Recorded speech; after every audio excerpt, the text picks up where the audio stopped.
A day of defiance in Hong Kong. Protesters set fires in the streets and battled riot police. In the latest fit of street violence, on the 13th straight weekend of pro-democracy demonstrations. In spite of official warnings, thousands of Hong Kongers marched on Saturday, which is also the day Beijing announced a plan for limited democracy in their city 5 years ago.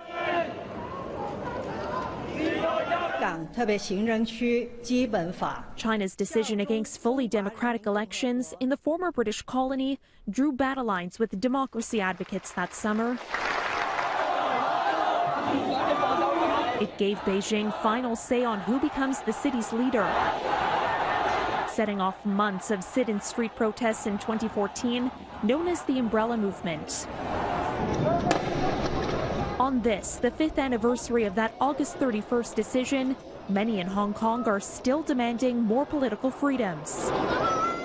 Demonstrators seized on the anniversary for what they hoped would be a huge march, and it was, even though police didn't approve it. Hong Kong authorities declined to grant the protesters a permit for the march, but people protested in other ways. They made a wall out of barricades and set it on fire, sending plumes of heavy smoke streaking the night sky above them. Earlier, the marchers clashed with police outside government offices and the city's legislature and built makeshift barriers across roads. Much of the city's downtown was brought to a standstill. Officers responded with eruptions of fire and water, using tear gas and blue-dyed water fired from a water cannon to clear the crowds. By nightfall, and as 2 government helicopters hovered above, there was still no sign of peace.